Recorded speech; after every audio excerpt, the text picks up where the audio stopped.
Вітаю у студії Франко ТВ.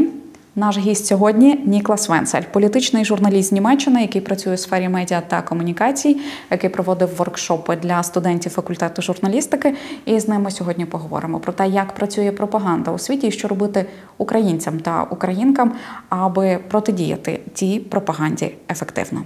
Hello, Niklas. Hi. Thanks for having me. Thank you, and I'm really happy to have you here. And my first question for you will be about your this time visit to Ukraine, because it's not your first visit. Please tell me what brought you here this time, and what your workshop will focus on. So to explain why I'm here in Ukraine right now, I have to go 1.5 years back. Okay. So I met with a professor, a lecturer from your university, who was also a lecturer at my former university. And by complete coincidence, which is a story on its own, I ended up in Lviv to give workshops for Ukrainian students and show solidarity. And it worked quite well. So I came back this year in the spring and worked well again. And we decided to build up on it. And I came back with a lot of friends from journalism, from politics, to have a bigger conference and provide information for the Ukrainian students how we do journalism in Germany, and give them international perspective and show them that we are standing side by side with them and not all sitting our warm home in Germany and posting Stand with Ukraine. So we want them to see that we are serious with our support. And your workshop, okay. What it was about? Challenges journalism will face in times of war and in an environment full of propaganda. And it's especially difficult in these dynamic times.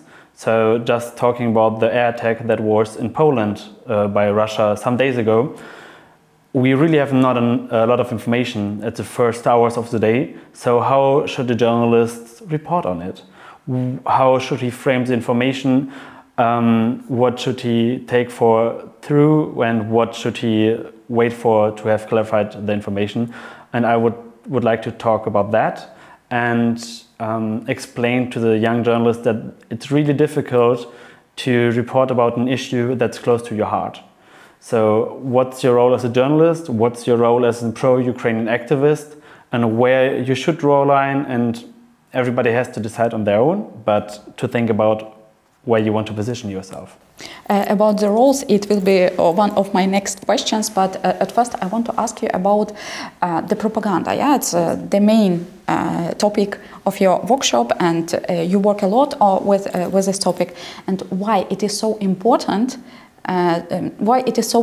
tool during the time of war. It's not only about the situation in Ukraine, the war in Ukraine, but when we are talking about the propaganda, why it's so important tool during different wars? So we live in democratic societies. We Germans, Ukrainians, and we need well-informed citizens to make the right decision when they go to the polls, when they cast their vote, when they take the streets to protest against the government.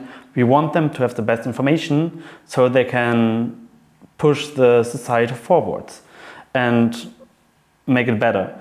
And Russia really likes to influence us. We as Germans didn't care at all for the past 30 years about that and made wrong decisions. So we didn't hold our politicians accountable. We built the Nord Stream pipelines. We didn't care about the Tiergartenmord. I don't know if it's a term in Ukraine, but Chechen general was killed in the middle of Berlin during broad daylight, and nobody fucking cared. And we didn't understood that Russia is a threat to us because our civilians didn't care, our politicians didn't care, and our media didn't show us how it is. And this is so that Russia played it all down, that they explained to us that they are not a threat. It's just a coincidence, just like at Crimea, to be honest, where they framed the whole situation to us like, there are some separatists, the people really are not Ukrainian, they are Russian, they just want to be back at their home country. And most of people in Germany believed that. And we took we made the wrong decisions because of that. As a country, our politicians made the wrong decisions. We built the Nord Stream 2 pipeline even after that shit. And do you feel some maybe changes about this? Because you're talking that there were a lot of propaganda. Yes. And how it now? Because in Ukraine we are talking a lot about propaganda, have to struggle and so on. And how it is in Germany now? So in my opinion, it's getting better because we take Russian information with a grain of salt. We will not take the way for Russia to influence us is much more difficult because for good reason we don't believe everything they say and we listen to Ukrainian voices. So I'm pretty sure that a lot of people cannot point out where Ukraine is on the map before 2022, and I'm pretty sure that a lot of Germans would still think they are, I don't know in which way, but they are part of Russia. But right now, because of the full-scale invasion, people were forced to look at Ukraine, look what's happening. So just because of the whole circumstances, it's got better. But still, we still underestimate the Russian influence in Germany. We definitely do, because they have strong networks. They are not public, we don't see them, but of course they influence our media, they influence our social media, they influence our politicians. It would be stupid to assume that they are not trying to influence our decision making. And how can framing influence, for example, the way people in Europe perceive the war in Ukraine? So just one example. Our, let's call them pro-Russian politicians, frame the Ukrainian fight for freedom as unnecessary suffering, that you will lose in the end either way, so you can just give up. And of course that's not fact-based. If you go to Ukraine, you talk to the people. Just last evening we went to a bar and I talked to a soldier who's fighting in Sumy. He's now on vacation for some weeks. And if you talk to those people, you know, they made the decision. They want to cut with their Russian ties with the Soviet Union. They want to live in freedom. Ukraine made this decision latest in 2014, and everything after that, it's a consequence of that. But of course people believe it because it's an easy answer. So the consequence of it's an unnecessary suffering is like, well, we should not invest in Ukraine. We should not give them weapons because why should we? They will lose in the end either way. And we still have that problem. It's getting better. Germans are in favor of supporting Ukraine, but with a prolonged war, we have to make the arguments to still support Ukraine. It will be a difficult information fight. And what should we do, maybe as Ukrainians, because we could take all German people to Ukraine and to show. And what should we do? Some recommendations, because when you're talking to foreigners, very often they are, oh no, so many conflicts, so many wars. Okay, take care of yourself, and that's all, because we are a little bit far from you. And very often when we try to tell all these really painful stories from the war zone, they okay, we are so tired, or okay, it's so emotional. It's hard for us also. And what is this? How we could talk to foreign people, especially in Germany? So that's a good question. And it's basically how do public relations as the country of Ukraine. I think there are different approaches, and one is bring our politicians here, show them the situation, so they will come back to Germany and realize, okay, we cannot negotiate with Russia. If you sit through an air attack and you see that the drones are flying to Poland and you talk to Ukrainian soldiers, we went to how it's called Unbroken 2, and I talked to one of the people who work there, and were like, everybody who comes from the Russian captivity got tortured. And just to think about it, it's not like it happens once or twice. By design, there's a system that wants Ukrainian to suffer, that wants to irradiate the Ukrainian culture, and that wants to inflict as much damage on this society as possible. And this is a threat we are dealing with, that you are dealing with for us, and people need to realize. So bring our politicians here, invite our journalists, so they can tell the story, to amplify your voices. But of course it's difficult, though there is a pro-Russian influence in Germany that tries to counteract. And you as Ukrainians and we as a pro-Ukrainian people who come here we have to stay loud, and we have to tell the stories, and we have to explain everybody that civilians are being killed by Russia day by day by day by day, and they will not stop. And if they succeed, they will do the same thing to the Baltics, to the Poles, to Moldova, and in the end they will stand next to Berlin. So it's in our interest to help you win the fight. It's because it's at this point, it's cynical, but it's just our money that you need, our material, our industry output. And it will be much more suffering for Germans if you will not win this fight. And we have to explain it again and again and again and again. And does it work for German people? I think so. I definitely think so. So of course people are skeptic, and it's fine to ask our government and be skeptical about why should we spend so much money on defense, why should we spend so much money in Ukraine. We have problems with our health system, with mental health. We don't have enough kindergartens in Germany. So of course everything becomes so expensive. And, yeah, of course it's not fun to spend so much money on military. Nobody wants to do it. In a perfect world, we would get rid of that shit. But we still have Russia at our continent, so we have to do it. And I think the biggest problem, in my opinion, regarding our governing parties, the SPD and the CDU-CSU, is that they are afraid to have a strong stance. To really say, we see there's a side of our decisions that are not nice because we have inflation and we would like to spend our money otherwise, but we think this is the right decision for reason 1, reason 2, reason 3. And I have the idea that they really are afraid to go in the debate and to convince the people. And I think Germans, well, by history, we like strong leadership. And they don't do it. I think they would that they are able to convince a lot of people that we are doing the right thing, and we should have a stronger stance on Ukraine and a stronger stance against Russia. I think that would function. But of course, you don't win a German election with the strongest pro-Ukrainian politics. That would be stupid to say. But they do the same thing on basically every topic, from migration to Ukraine. They don't have a strong stance. Okay, and it's your own experience, yeah? You from 2022, you collaborated with Ukrainian activists, and you also try to cooperate with Ukrainians, and you help our militaries, yeah, if I'm not mistaken. Yes. And how does it work for you? And how maybe your German friends react on all these things?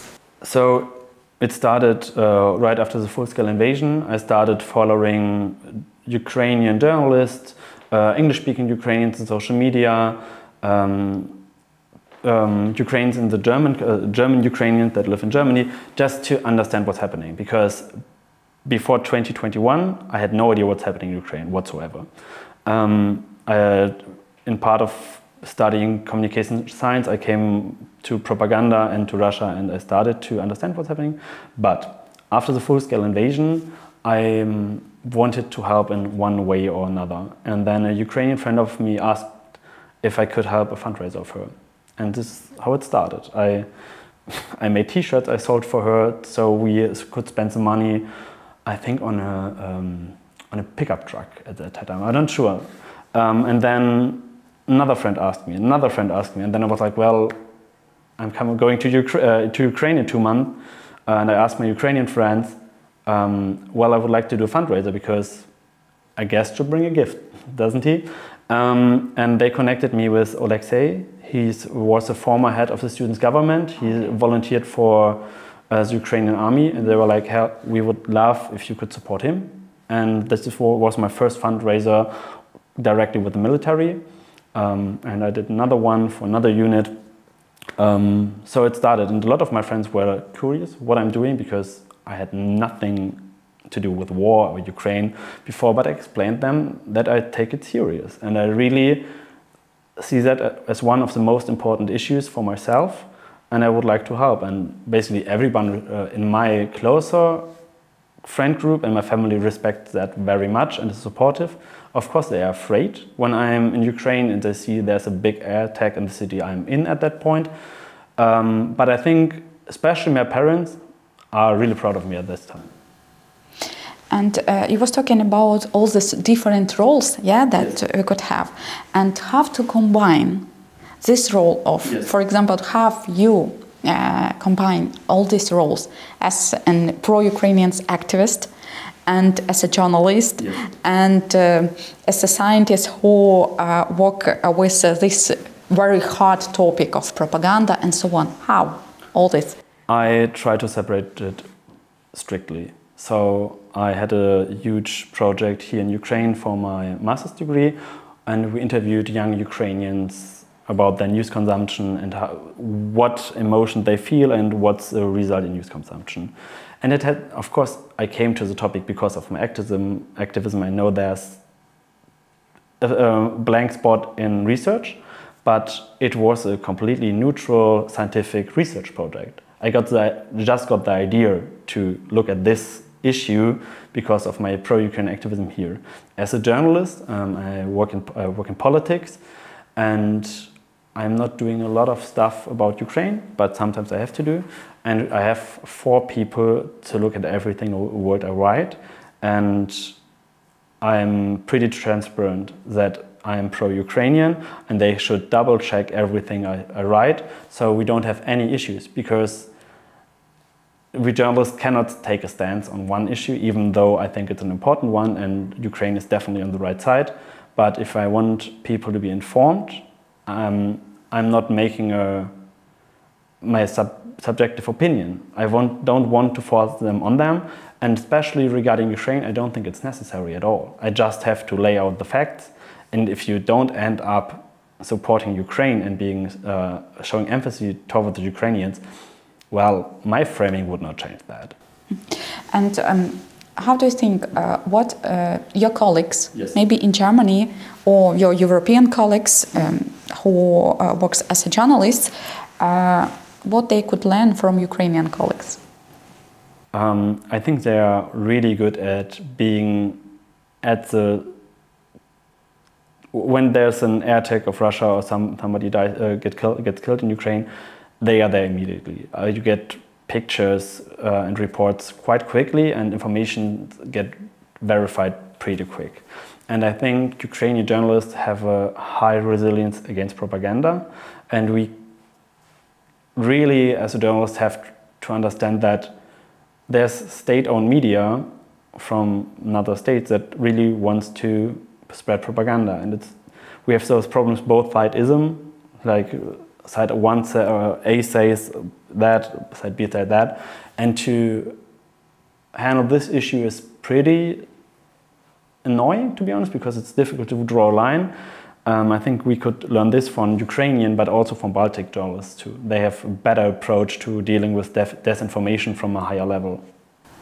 And you remind about the social media, and how do you think what the role of social media of spreading the propaganda, or, for example, struggling the propaganda? What is more important? Social media is spreading or struggling? What do you mean with struggling? How to struggle with propaganda with the social media? How? So I think social media is a wonderful tool to spread propaganda. To spread? Yeah, to spread it. It's wonderful for that. Because there's no journalist in between. I can just create an Instagram channel, put a lot of money on it to put ads on it, and spread our narrative. And algorithms really like polarization. So there's an incentive for Instagram to spread my propaganda. We see it in basically every conflict. So we see it in the Middle Eastern conflict, Middle Eastern war. We see it in Ukraine. The nuanced positions are not being spread. The radical ones are. So propaganda loves it. And how we could struggle with the propaganda? What could help us to struggle with it? So for me, at the beginning of the war, I recorded videos explaining why Russia propaganda is in itself the one narrative not logical. Regarding the NATO expansion, Russia has just feared stuff. Like, that's stupid if you think about it, because even, let's think about that's correct. What is the completely logical reaction of NATO if you start a war like that on our border? Of course we would rearm ourselves. And if you look at our militaries for the past 30 years, they shrink all over Europe because we didn't want to fight any war at all. And what the consequence? If you start a war like that with an ally of us, of course we change that course. So this, we are afraid of NATO is completely stupid. We did everything that you should not be afraid of us as Russia.